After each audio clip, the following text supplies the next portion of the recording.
chapter 3. Looking back last week, we looked at James chapter 2. Well, I hope so. On 3. We missed last week. I thought we was on 2. We missed last week. Oh, that's Because right. Beverly. Well, not because Beverly, but In James chapter 2, the driving concept is, how valuable are works to your faith?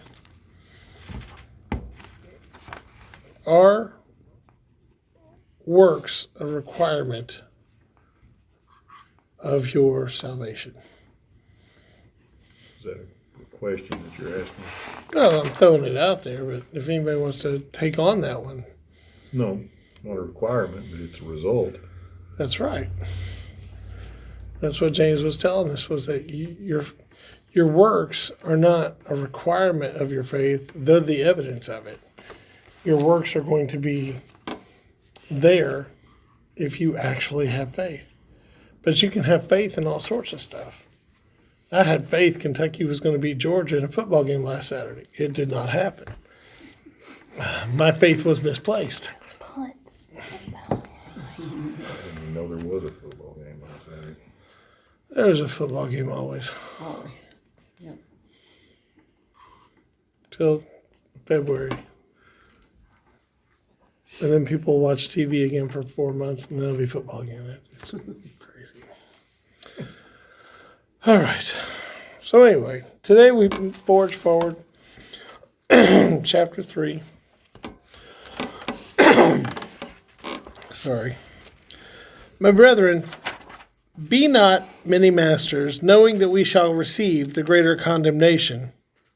For in many things we offend all. If any man offend not in word, the same is a perfect man, and able also to bridle the whole body. Okay.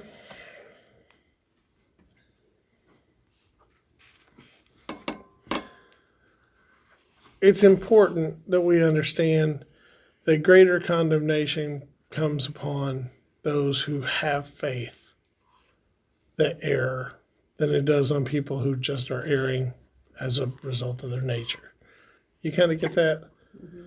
If I've accepted Jesus and I'm out there doing all manners of weirdness and terribleness, there's going to be a greater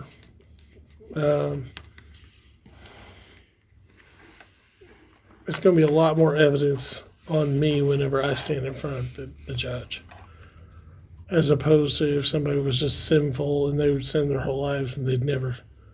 Because for me, I've taken on Christ and I've muddied his name by saying it with mine.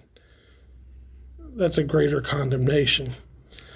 But it's not, greater condemnation's not our, it's not the will of God for us. The will of God for us is that we do right things. Is that for in many things we offend all. If any man offend not in word, the same as a perfect man. How many of y'all have offended somebody with your words? How many of y'all have been offended by somebody's words? Mm-hmm. It's really easy to do, right? Sorry. Have you offended people with your words? Have you been offended by people's words? It's really easy to do. And when we are able to navigate life without offending people with our words, we're in a situation where we're going to have people's attention. People won't shy away from hearing us. They won't take it. They'll take us at our word because our word's not been offensive to them. It's not been corrupt. It's not been bitter. It's not been tainted. If you offend not in word, then you are a perfect man and able also to bridle the whole body. You can control your body if you can control your words. That's a simple concept, right? What's easier to control, your body or your words? My body. Oh, your body. Except for my face. She said it before I did. Truth is truth. So if you can control your words, then you can control your whole body. Behold, we put bits in the horse's mouth that they may obey us, and we turn about their whole body. Behold also the ships, which though they be so great and are driven of fierce winds, yet are they turned about with a very small helm, whithersoever the governor listeth. Even so the tongue is a little member, and boasteth great things. Behold, how great a matter a little fire kindleth. And the tongue is a fire, a world of iniquity. So is the tongue among our members, that it defileth the whole body, and setteth on fire the course of nature, and it is set on fire of hell. Whew. Now, I don't know much about horse riding, or but you set a horse up, and when a horse is set up, it doesn't take a very hard pull to make it go the way you want it to go.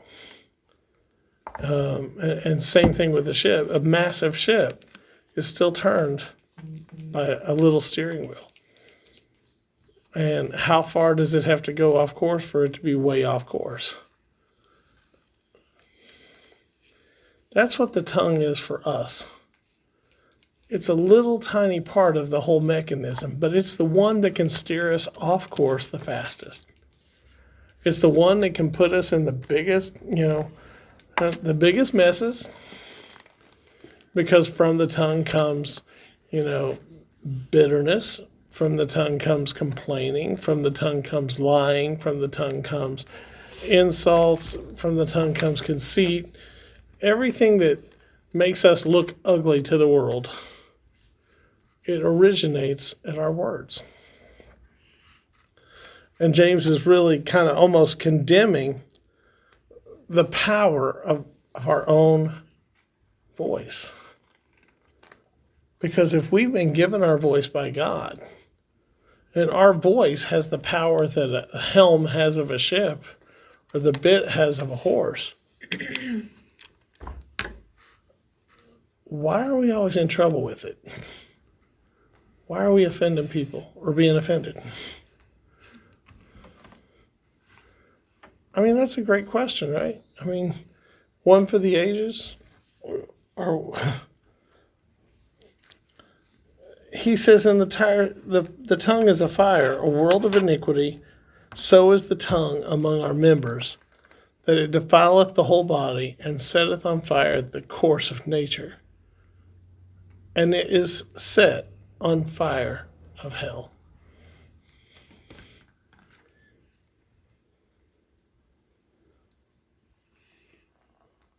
The worst thing about our tongue is we can use it for good. And we should use it for good. But 9 times out of 10, we find a way to use it in such a way that it sets things on fire and burns them. And that fire is never righteous fire. It's always ungodly fire. And I'm sorry, I don't want to be the torchbearer for hell. I don't want to be walking around with hell's fire coming out of my mouth. There's places that Christians oughtn't to be. We oughtn't to be at bars, and we oughtn't to be at, houses of ill repute, and we oughtn't to be, at Walmart 4 times in a day. Sometimes we do it, but we oughtn't to be there. But the mouth can steer us. Our words can steer us in a place that would unleash the very worst on people that really shouldn't have any expectation that would ever come from us. So James is giving a caution here to all the people that are believers, because they needed to understand the power of their own words. He goes on, for every kind of beast, and of birds, and of serpents, and of things in the sea, is tamed and hath been tamed of mankind. Can you imagine? Think about that. We have zoos with people who make dolphins eat a fish out of their mouth. I mean, that's really cool. Mm-hmm. But if we can train animals, Sorry. Why did that bother everybody so much? Like, it's not the dolphin eating the fish. It's the Fish in their mouth. yeah, and I just You've seen that? you've never been camping and ate think I sardines. no,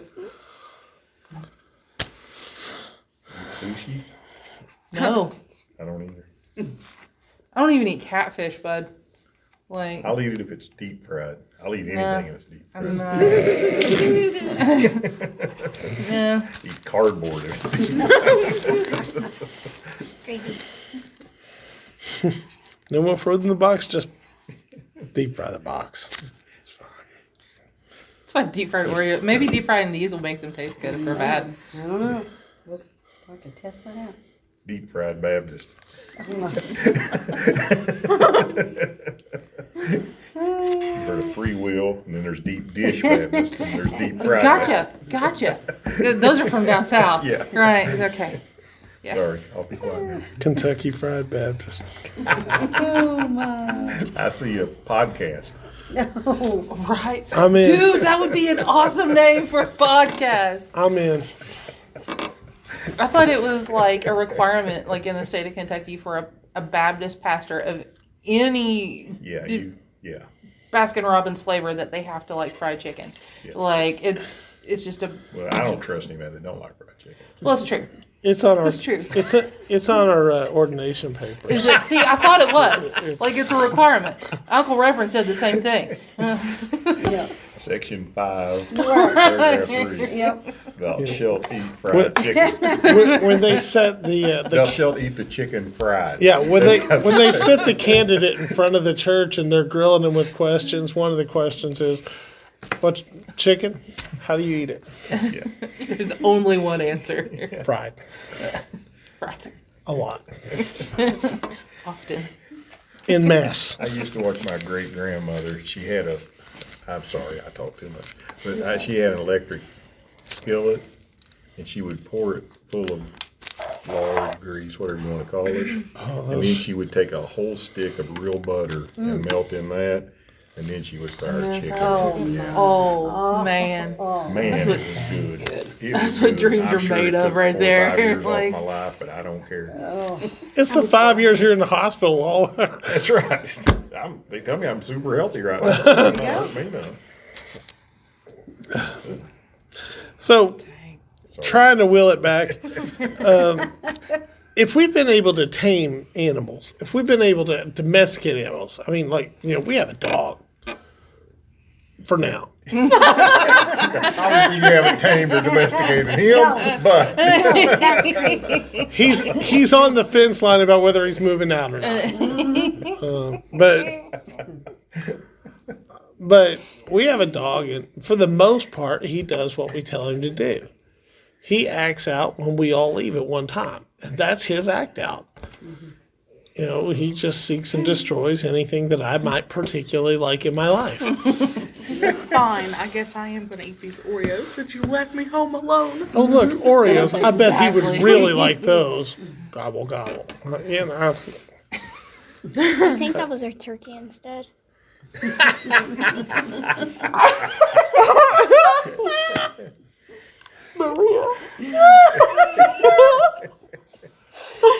I think you might be right. I love it.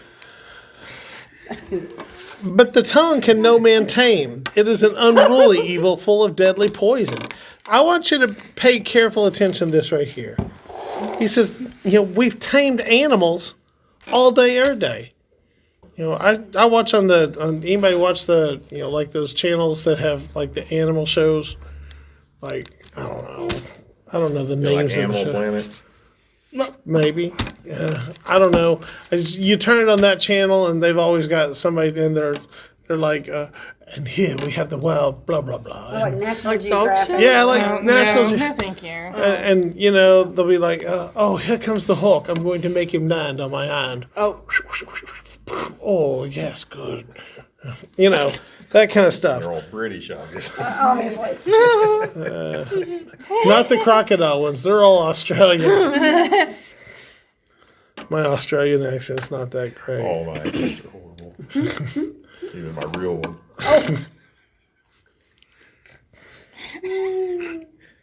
But I'm going to be quiet now so y'all can have Bible study. Actually, I'm going to pause and record that so I can listen to it again later. But the tongue can no man tame. It is an unruly evil. It's an unruly evil. It means it has evil all in it that nobody can control. And it's full of poison. Now, when we think of that, and we're talking about our tongues, we're not talking, he's not actually talking to, the worldly people. He's talking to the churchly people. You guys think that you're so righteous, and you think that you're so holy, and you think you're so swell. The truth of the matter is, out of your mouth is coming venom that has the ability to kill. You can kill somebody's spirit with your words. You can kill your own witness with your words. You can kill somebody else's reputation with your words. You can hurt somebody to their core with your words. And your mouth has the power to do all these things that are all destructive. And you do not have any control over it. How many problems could we have avoided as a collective over the last 3 years if at some point we had just shut up? How many times has there been bitterness that went back and forth among other people because everybody just needed to stop? And they didn't. And it is proof positive that James knew what he was talking about. We can lift each other up or we can run each other down. But when we run each other down, 9 times out of 10, 99 times out of 10 times, it's going to come from our tongue. Our tongue is going to be the instrument for everyone else's destruction that we began. Do you see how important this is? I mean, the fact that there's a whole chapter of the Bible dedicated to the human tongue just blows my mind. But when you think about its influence, that blows my mind too. We needed it. We need to see this kind of insight. He says, therewith bless we God, even the Father, and therewith curse we men, which are made after the similitude of God. Out of the same mouth proceeding blessing and cursing. My brethren, these things ought not to be. Ought not so to be. Doth a fountain send forth at the same place sweet water and bitter? Can the fig tree, my brethren, bear olive berries, either a vine figs? So can no fountain both yield salt water and fresh? He's making a good point, right? How much do you trust somebody who curses people and worships God? Which do you believe? Which is their actual character? Cursing or blessing? It's important. You know what? I'll just go ahead because James didn't mention it here. I don't know why. I guess it was just an oversight. But the way we present ourselves on social media, that's also very much the same. Mm-hmm. If you say it on social media, it's the same thing as if you said it out of your mouth. Mm-hmm. And so the things that we say, the things that we post, the things that we condone, the things that we don't condone, the things that, all these things, they're making a case for, and this is not condemning you. This is not saying y'all are bad people. Okay? It's not saying that. Because, Lord knows I have more trouble controlling my tongue than all the rest of y'all combined. It's a daily struggle, and I'm exhausted from it. One of these days I'm going to slip, and I'm going to let everybody know exactly what I think, and it's going to start a storm. Oh, no. All that time, but just holding it in is just I'm just waiting for the right time. See, timing is everything. I can't wait. But at the same time, I'm like, sorry, God. But at the same time, I'm like, But what is he talking about? He goes, you would never look for olives on a fig branch, and you'd never look for figs on a vine. You just wouldn't do it because that's not where you find those things. And fresh water versus bitter water, you wouldn't run both of those out of the same spigot. But yet our mouth, we allow both to come out. We say, I'm a child of the one true King. That's a song, right? Hello, my name is Child of the One True King. It's Grace's favorite artist. Oh yeah, y'all. If you want to do something great for Gracie for Christmas, get her. What is his name? Matthew West. Matthew West stuff. No, She loathes him. I mean, loves him. he is not like him at all. Not a fan. Oh, I can see a lot of concert tickets for her next year. But anyway, if those things don't spit out opposites, should our mouth? I mean, I'm not being. This is not directed at anything or anybody, but this just happens to be where we are. And this is important because I'm going to tell you something. He's not actually talking about what you say and what you do. He's talking about what your character is in the eyes of the people that are going to encounter you. What does your character need to be if you're going to carry the banner of Jesus Christ? Can your character be, oh, well, they're 80% worldly, but they're 20% godly? I did hear them, they put a Bible verse on Facebook, so they must be godly. And there's nothing wrong with putting a Bible verse up. But the next thing you put shouldn't be about going to the speakeasy and hopping yourself up on gin. Do we know anybody that does that? I'm thinking. I know some people that do that, but I don't. But Speakeasies aren't really a thing anymore. well, there used to be a restaurant called the Speakeasy. Yeah, but even then, it really wasn't. Yeah. So now we got a whole new debate. Yeah. Not me. I'm quiet again. girl. I don't know. You don't want to know. Who is a wise man and endued with knowledge among you? Let him show out of a good conversation his works with meekness of wisdom. Who is wise? Listen, this is really cool because he's talking about character, and then he stops and says, what does a wise person look like? Because, my grandmother used to say that the indicator of somebody being wise was gray hair. And I'd look at my grandfather and say, No. That ain't it. That ain't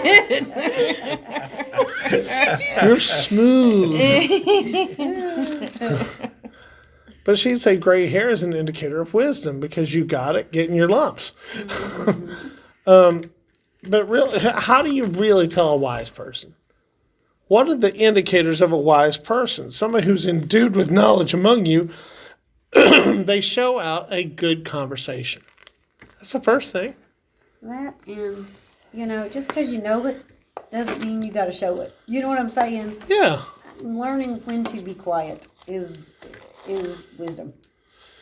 Sometimes you say a lot more without ever saying a word. Mm-hmm. I don't know where it is, but in there a Bible verse that says if you keep your mouth shut, people will think you're wise. I'm pretty sure. Yeah, so I mean, even if you're not wise, just being quiet will make people, will give you some semblance of wisdom right there. Right. I don't know if that's a Bible verse, but I was always told it's better to keep your mouth shut and let people think you're a fool than to open your mouth and remove all doubt. Yeah. That may be in the Bible. I don't know. It's like Dad said, never argue with Timism. anybody because he said, Dad always said, never argue with a fool because people watching might not know which one you are. Oh, that's true. That's true. I know some people. But a wise person's going to show out of good conversation his works with meekness of wisdom. In other words, is a wise person going to be boasting how wise they are? No. No. Is a wise person going to expect people to think them wise?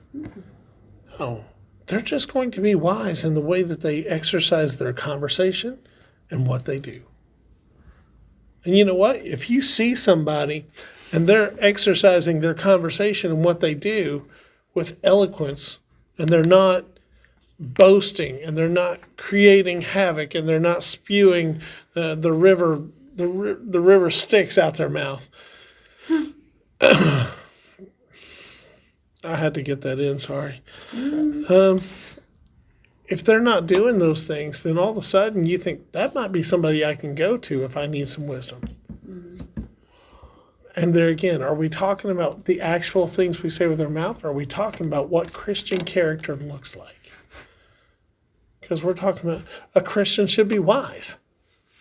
A Christian should be disciplined. A Christian should have control of the hardest to control part of their own anatomy. I'm just saying things, but sounds right. He said, but if ye have bitter envying and strife in your heart, glory not and lie not against the truth. This wisdom descendeth not from above, but is earthly, sensual, devilish. For where envying and strife is, there is confusion and every evil work.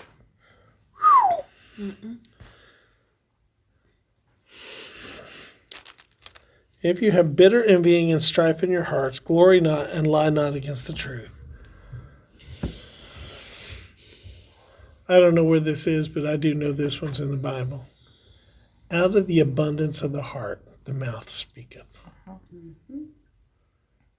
So sometimes if we can't control our mouth and we're saying things that are untoward and definitely things that hurt our witness and hurt other people,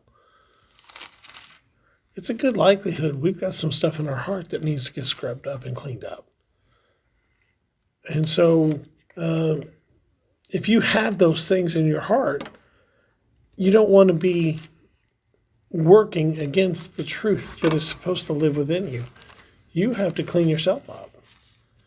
Because your Christian character cannot show to the world unless it's prepared for show. If we were putting Rob's caddy in a car show, and we were going to do it and try to win prize money for the church or something, we'd all get together and we'd scrub the car up real nice and not that he doesn't. I'm just saying that we would Been a while. we would try to put our best foot forward if we were going to put that out there, right? We'd never use my Jeep because it's pretty blue and all, but it's just not car show material. But you get what I'm saying. We would do the best we could to put our best foot forward. And as we go into this world that is hurting and destroyed and aching and all these things, we can't go out there with a heart that's corrupt and speak God's truth effectively, because corruption will come out of our mouth. And all that will do is muddy our message.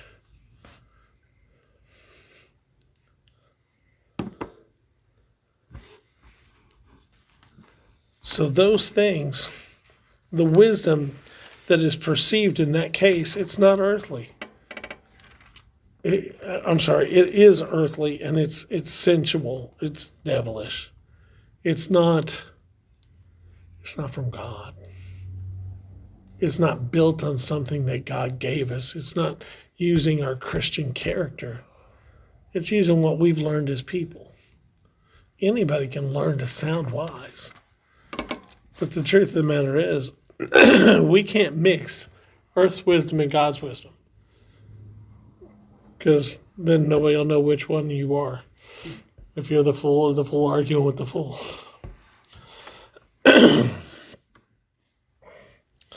For where there's envying and strife, where envying and strife is confusion and every evil work.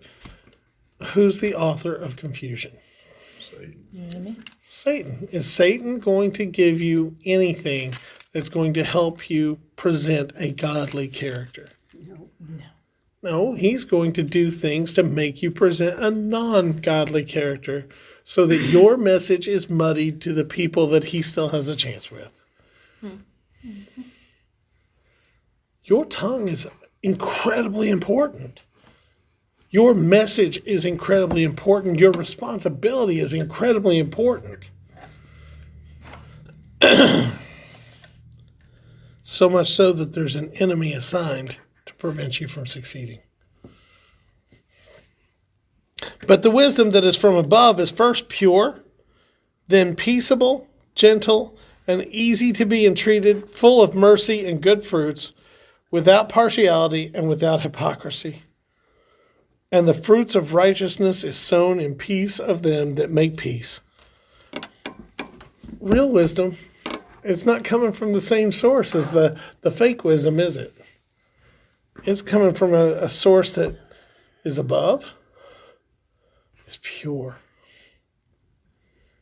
I love the word pure. It's in that passage in Psalms, right? Squirrel.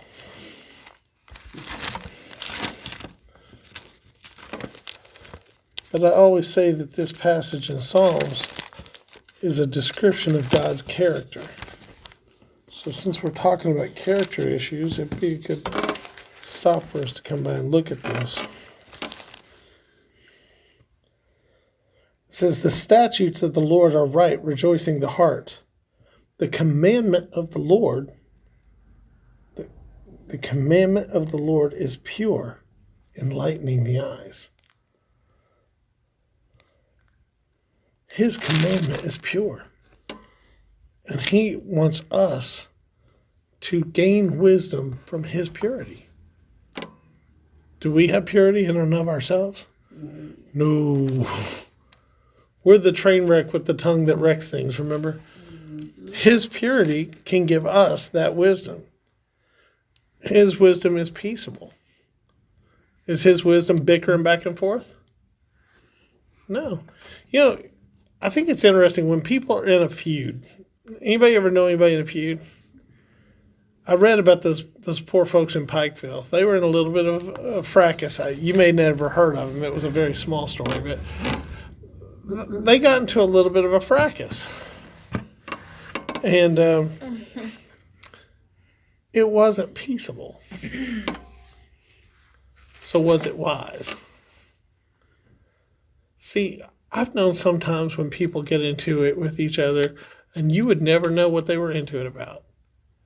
Because they're not talking about it. It's between them. There's wisdom in that. Mm-hmm. And sometimes there's people who don't talk about it, and the other side does talk about it.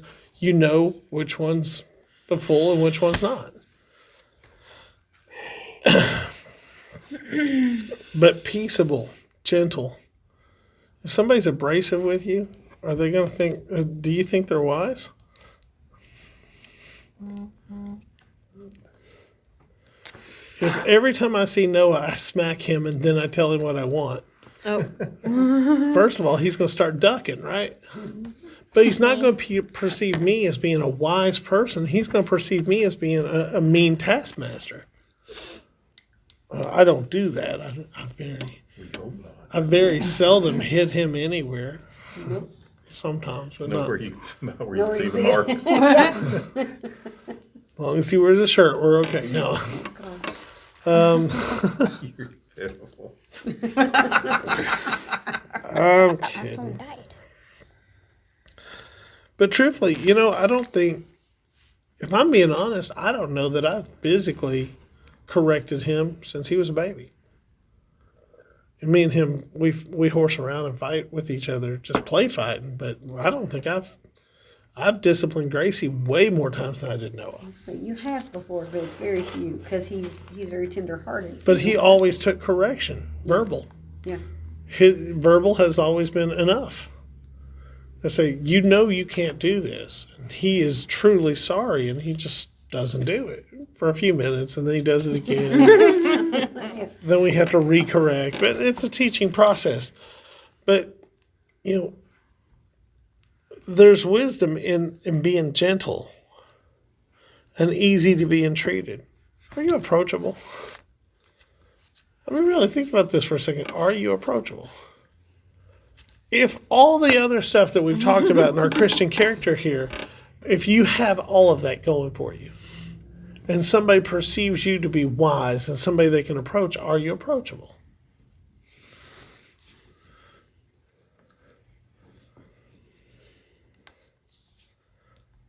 Are you full of mercy? This is one where people struggle. Do you give mercy to people who don't deserve it? Because I'm going to give you a hint. If you give mercy to people who do deserve it, you're not giving mercy. Mercy is given to them when they don't deserve it. And good fruits. Are you producing fruit for His kingdom? And doing it without partiality, without hypocrisy. Man, that's a tall order, isn't it? But Christian character is not easy. But it's supposed to be obtained. Is it instant? I mean, you go up to the altar and pray, and all of a sudden, boom, you've got Christian character? No, it's a daily. How do you get it? The Apostle Paul said, I am crucified with Christ. Right? Yeah. Every day you got to put your flesh down. That's called building character. Yeah. You're always working on it. Right. Yeah. We cannot have a godly character, but we should always strive for it. Something that has stuck with me, the first year that we sang at Pug Landing, we got to sing at the church service, the community church service that was there. And Andrew Grubb got to speak at that one. And he said, the me that wakes up every morning. The real me, not the Christian me. And I was like, man, that is so true. Yeah. But we put on that character right before we put on. It's the underwear to the full armor of God. I knew it was going too long. Don't forget too your long. armor of God underwear. Right? It's your Under Armour. Which I'm not going to go into it now, but I got a good question when this is over with. Oh boy! But yeah, your Christian character should be the first thing you put on, and then put on the whole armor of God because you won't need it. Yeah. Let's just get out of here. And the fruit of righteousness is sown in peace of them that make peace. If you want to see righteous fruit come out of your life, out of your relationships, out of your ministry, out of everything you do, the first thing you have to do is sow that in peace. You know, I used to tell ball players all the time. I said, it's not just ball players. So this is not another sports reference, but I used to tell ball players all the time, enthusiasm breeds enthusiasm. If I'm fired up about a game, somebody who's watching me is going to get fired up about a game. Mm-hmm. If I'm fired up because Rob McNerlin's singing at the Tri-State Coldcats game, when I get there, the people that see me and I'm like, oh, it's Rob McNerlin. Yeah, because he was like that. That's exactly how he was. That's how I seen him. I was a little like that, but Kind of was. but it draws people to your place. So if I'm able to bring you up with my enthusiasm, can I bring you down with my pessimism? Mm-hmm. So if we sow in peace, peace is going to come to us. Mm-hmm. And if we sow in bitterness, we're going to reap bitterness. Because you cannot reap something you didn't sow. Whatever you're putting out, that's what you're going to get back. Any thoughts? No. That was a good job. She got his hook. She said no. Nope. We'd like to thank our special guest commentator.